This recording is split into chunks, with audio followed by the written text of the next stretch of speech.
Slicing is so frustrating, but I'm going to show you that all you have to do is wait for it and do something with the hands here and you will hit straighter shots every time. There's a few reasons why you slice the ball. I'm not going to be able to cover all of them or address all of your issues today, but I'm going to go over a couple of very important ones. Challenge number one when it comes to slicing is basically rushing at the ball. What I mean is, when we get to the top, we're so eager to try and smash it that way, whether it's trying to get more distance or just a bit of nerves. We get too eager, and what happens is we sort of throw the hands at the ball and we come over the top with the upper body. Too much upper body, not enough lower body, rushed. When we rush our downswing from the top, we end up causing a path that cuts across it, okay? Now, if you've got an open club face, that's going to create the slice, but we're going to address that in a moment. We're just trying to help that path a little bit, because if we overcompensate with the upper body, because we're too passive with the lower body, we're kind of stuck. It's almost like a self-preservation type of thing. There's two main feels I want you to work on. The first one is, from the top of the swing, I want you to feel that you're applying pressure into the foot, into the heel. That's going to awaken your body. That's going to awaken your lower body, just like you were throwing. And one way to accentuate that is just to do the step drill, okay? So from the top of the swing, we are going to do a step, and that's going to apply the pressure. But you see, when you do that, it feels very awkward just to use the lower body. We've also already kind of fired the lower body here. So we're taking that step. Now we're activating the natural sequence, which is just to throw something. You can do it. Everyone can. The second main feel is to keep your back to the target just a little bit longer. What I mean by that is we wind up the backswing, okay? We're not trying to make such a huge turn. Forget about that. We are just throwing the club back. We are catching the weight of the club, which you're going to learn in a minute, and then we're going to transition down. But as I'm making this transition, okay, I am having the sensation, instead of my sort of core and belly and chest opening up this way, I'm going to feel like my back is to the target just a little bit longer, and I get into this slot from here, okay? There I turn on the power.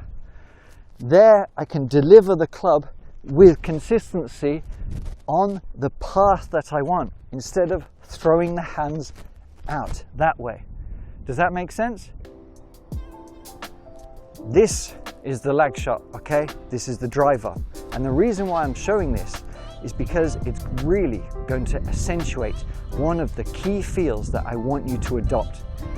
Because we often get bogged down in positions, especially when it comes to like golf instruction. It just bombards you with saying you've got to be here, here, here, here, here. It's a motion, it's a swing, and we want to really enhance that and hit that home for you. And the beauty about this is, it's a heavy feeling club, but with the flexible shaft, it's not just about improving your lag, it's giving you that feel and control to actually throw something. We are going to throw the club on the backswing, we're going to catch it, and then we're going to throw it again.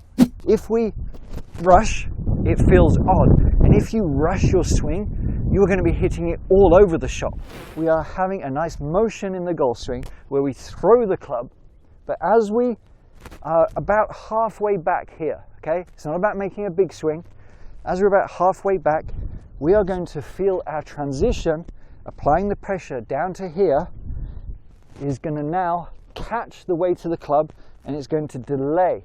So I'm actually starting my downswing before I've completed my backswing. So there I can catch the weight of the club. I'm very aware of where this is in space. Like, my proprioception is getting better. I'm not just trying to move the body willy-nilly. I can feel what I'm trying to do. Allowing the body to sort of wind up.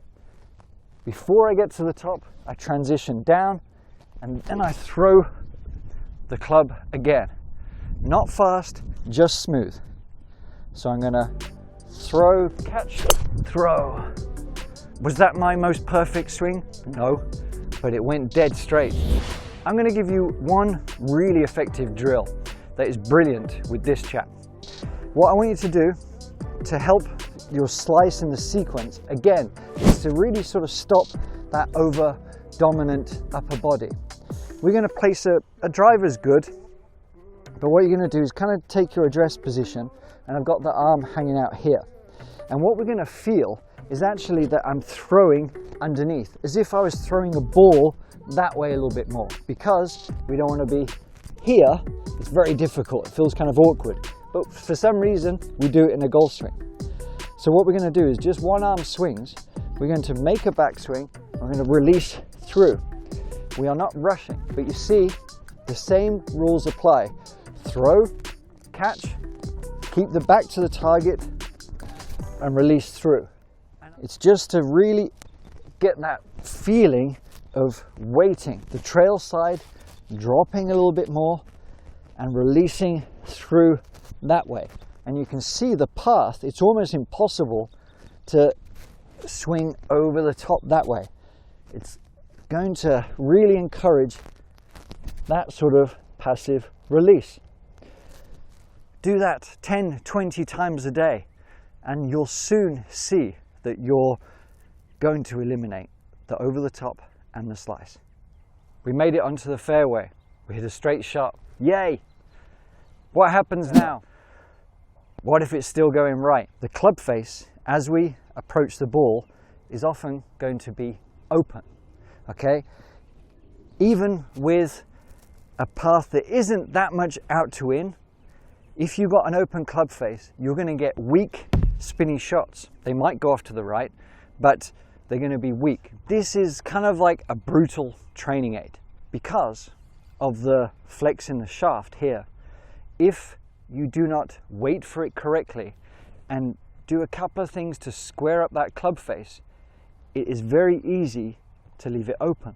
So the feedback you get is a bit of tough luck. If that toe is staying up too long, you can see that club face is open. We want to try and feel like the club face is pointing at the ball a little bit more. You see that? We want to be about here, okay? Not with the toe up. We obviously don't want to be too shut, but we want to be kind of about similar to our spine angle to match it there. And from this sort of placement, what we do, we release the club through, and that's going to help it stay a lot squarer relative to our arc. A little word of warning: when people try this club and they're like, oh, I can hit it straight, a high percentage of people are kind of cheating, meaning they are just wafting the hands.